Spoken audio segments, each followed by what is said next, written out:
বন্ধুগণ নমস্কার, আমি শীতাংশু বলছি। প্রথমে আপনাদের অনুরোধ করব আপনারা চ্যানেলটি সাবস্ক্রাইব করবেন। আজকে আমি একটা ঐতিহাসিক প্রেক্ষাপটে আমাদের পশ্চিমবঙ্গের মুখ্যমন্ত্রী তার যে স্বল্প সময়ের যে শাসনকাল, সেই শাসনকালটাকে একটা ইতিহাসের প্রেক্ষাপটে একটু আলোচনা করতে চাই। আপনারা কেউ কেউ আমাকে বিভিন্ন সময় কলিত সরকারের বা মুখ্যমন্ত্রীর প্রশংসায় অবিরত করতে থাকেন। বিষয়টা দেখুন, আমি তার যে কাজ এবং তার যে কাজের দৃষ্টিভঙ্গি, আমি সেটাকেই বলি, ঘটনার থেকেই বলি। আপনারা যদি টিভি চ্যানেল দেখেন, নিউজ পেপার পড়েন, আমি সেই ঘটনাগুলোকে একটু বিশ্লেষণ করে বলি। দেখুন, ইতিহাসের প্রেক্ষাপট এই জন্য বলছি, পৃথিবীর ইতিহাসে হ্যাঁ অট্টো ভন বিসমার্ক বলে একজন মানুষ ছিলেন, একজন রাজনীতিবিদ।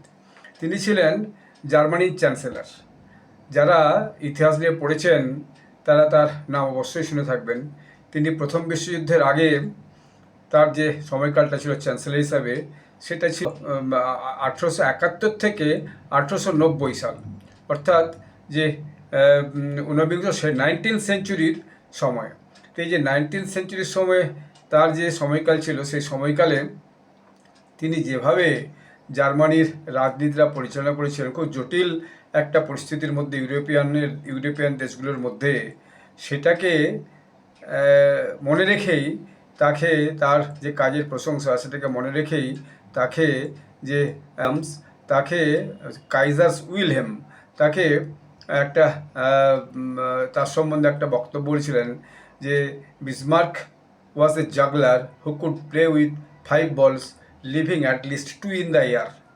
মানেটা হচ্ছে যে বিসমার্ক ছিলেন এমন একজন রাজনীতিবিদ যিনি 5টা বলকে নিয়ে খেলতেন, মানে 5টা দেশকে নিয়ে খেলা করতেন।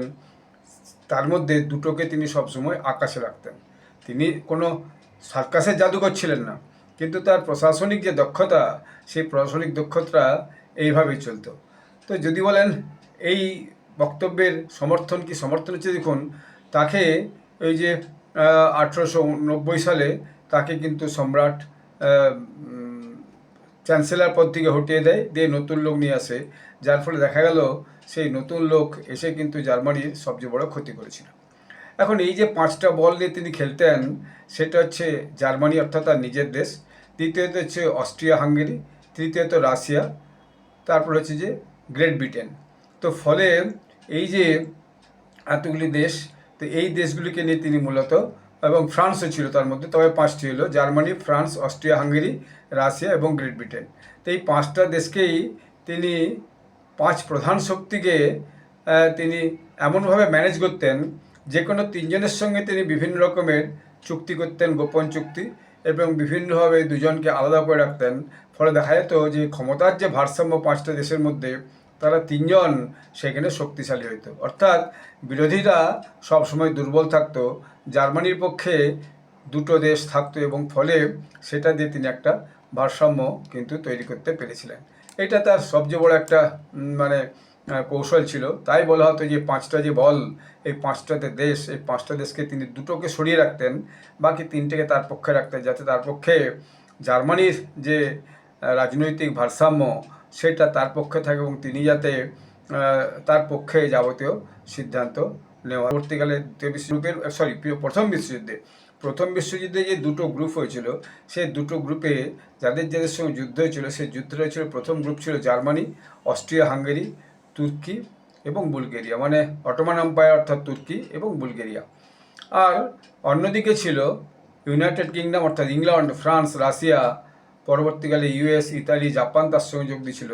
ফলে প্রথম বিশ্বযুদ্ধে, যেটা 1914 থেকে 1918 সাল পর্যন্ত হয়, সেই প্রথম বিশ্বযুদ্ধের শেষে কিন্তু এই যে জার্মানি লেড যে গ্রুপ, তারা কিন্তু হেরে গিয়েছিল, এবং তার ফলে তাদেরকে অনেক কিন্তু সাফারও করতে হয়েছিল।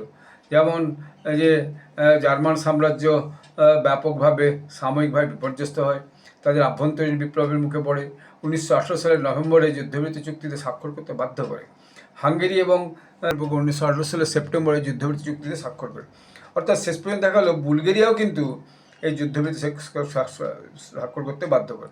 এখন যুদ্ধ যেটা ছিল, তার মূল কারণটা ছিল সার্বিয়া এবং যে বলকান প্রদেশ, এই বলকান প্রদেশে কার প্রভুত্ব থাকবে সেটাকে নিয়ে। এটা হচ্ছে প্রথম বিশ্বযুদ্ধের খবর।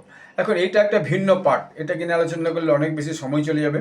এখন এই পার্টের মধ্যে যেটাকে আমি বলতে চাইছি যে এই যে তখনকার যে ইতিহাসে যেভাবে বিসমার্ক এই 5টা দেশকে ম্যানেজ করে চলেছেন, এখন আমার মনে হচ্ছে যে আমাদের মুখ্যমন্ত্রী শুভেন্দু অধিকারী এভাবেই বিসমার্কের মতোই বলা যায় খানিকটা। আমি তার সঙ্গে প্যারালাল করছি না, তিনি একজন বিখ্যাত রাজনীতিবিদ ছিলেন জার্মানির ইতিহাসে, তো কিন্তু তবুও আমার মনে হয়েছে ইনিও মুখ্যমন্ত্রী শুভেন্দু অধিকারীও কিন্তু 5টা যে বিশেষ ইস্যু বা বিশেষ বিশেষ ক্ষেত্র, সেই ক্ষেত্রগুলো কিন্তু ওইভাবেই ম্যানেজ করছেন। যদি বলেন কেন বলছি, তার প্রথম সবচেয়ে একটা যিনি তার যে দায়িত্ব সেটা হচ্ছে স্টেট পার্টি এবং সেন্ট্রাল পার্টির সঙ্গে তার সম্পর্ক সুন্দরভাবে রচনা করা, সুন্দরভাবে বজায় রাখা, সেটা তিনি করছেন। তার সঙ্গে স্টেটের যিনি রাজ্য সভাপতি শ্রমিক ভট্টাচার্য, তার সঙ্গে সম্পর্ক খুব ভালো। দিল্লিতেও অমিত শাহজি, নরেন্দ্র মোদী, নীতিন নবীন, এদের সঙ্গে তার সম্পর্ক যথেষ্ট ভালো। তিনি দিল্লি থেকে প্রচুর যে ফান্ড এবং বিভিন্ন প্রজেক্ট ধীরে ধীরে কিন্তু নিয়ে আসছেন। অতএব তিনি দেখা যাচ্ছে যে স্টেট পার্টি এবং সেন্ট্রাল পার্টি এবং সেন্ট্রাল অ্যাডমিনিস্ট্রেশন, সেটাকে তিনি কিন্তু খুব ভীষণভাবে নিজের সঙ্গে সম্পর্কটা তৈরি করে পশ্চিমবঙ্গের জন্য কিন্তু যাবতীয় কাজকর্ম তিনি করাতে পারছেন।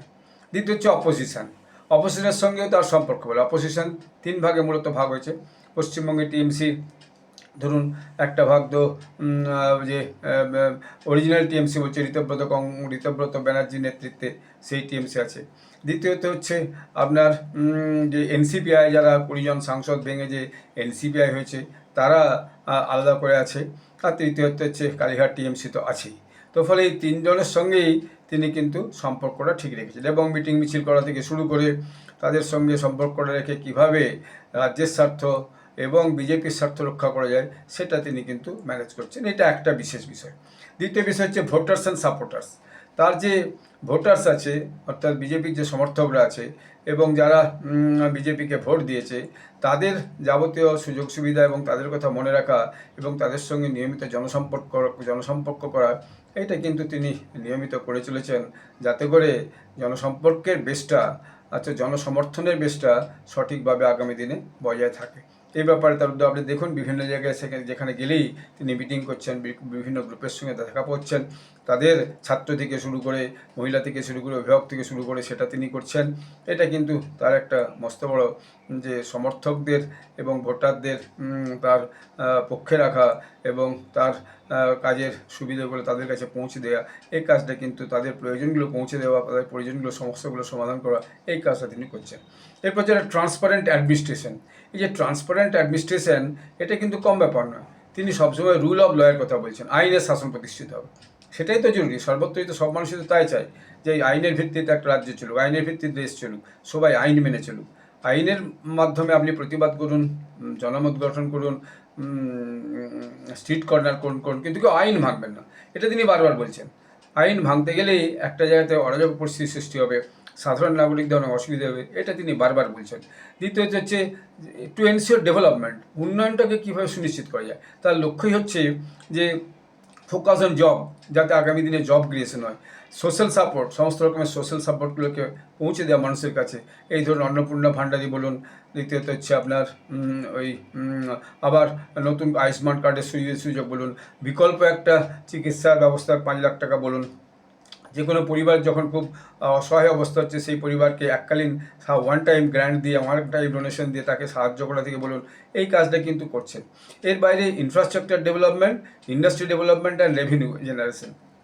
রাজ্য চালাতে গেলে যেভাবে এককালে বামফ্রন্ট সরকার প্রায় 2 লক্ষ কোটি টাকা লোন রেখে গেছিলো, সেই লোন যখন এই সরকার নতুন এসে, সেই লোনের বোঝা এখন প্রায় 8 লক্ষ কোটি টাকার কাছাকাছি, বা 8 লক্ষ কোটি টাকা।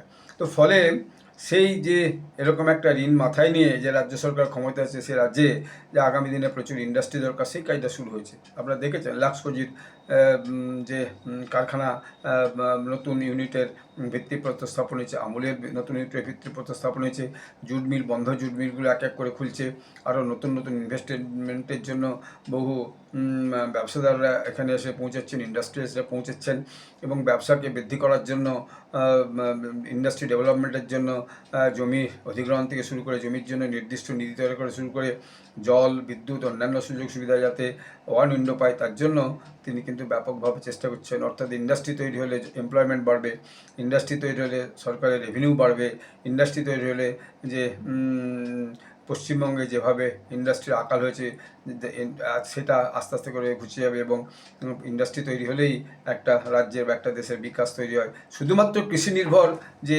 অর্থনীতি, সেই কৃষি নির্ভর অর্থনীতি দিয়ে আজকের দিনে অন্তত কোনো রাজ্য বা কোনো দেশ চলতে পারে না। কৃষির সাথে সাথে আপনার ব্যবসা, শিল্প, ট্যুরিজম আরও অনেকগুলো দিককে কিন্তু যুক্ত করা হবে, সে ব্যাপারে কিন্তু তিনি এবং তার মন্ত্রিসভা যথেষ্ট চেষ্টা করে যাচ্ছেন।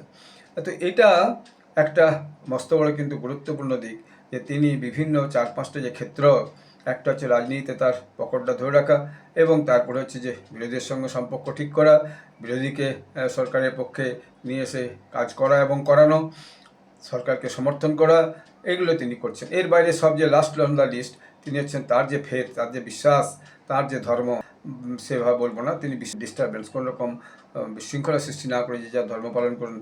তিনি রামকৃষ্ণ মিশনে যেও সাধু সন্তদের সঙ্গে সম্পর্ক তৈরি হচ্ছেন, তিনি ভারত সেবাশ্রম সঙ্গেও যাচ্ছেন।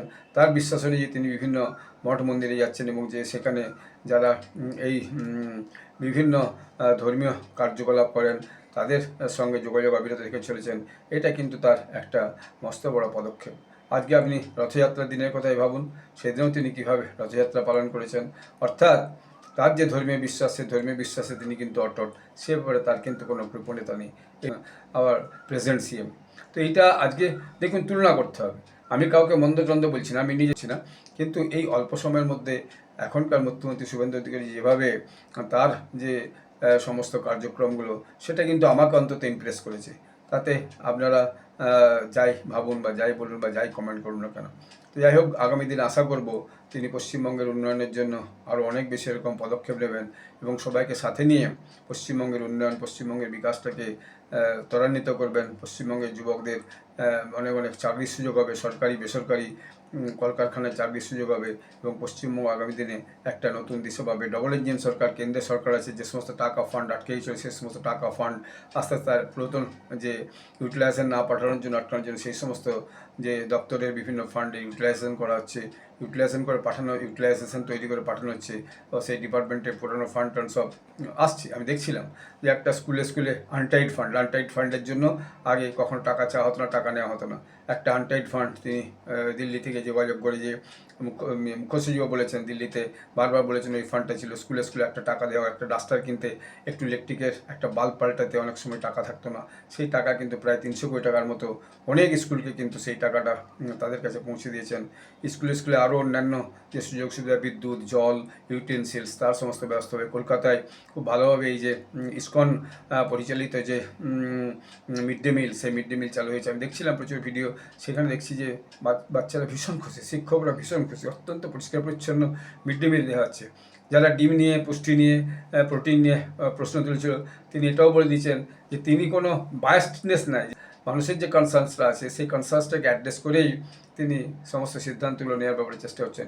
এটা কিন্তু একটা মস্ত বড় একজন লিডারের কিন্তু মস্ত বড় গুণ। তিনি আগামী দিনে নিশ্চয়ই পশ্চিমবঙ্গে একটা এই রাজ্য প্রশাসনে একটা আগামী দিনে অবশ্যই 5 বছরের পরেও দেখা যাবে, একটা দাগ রেখে যাবে, এটা আমার বিশ্বাস। যাই হোক, আপনারা সবাই ভালো থাকবেন। জয় হিন্দ, বন্দে মাতরম।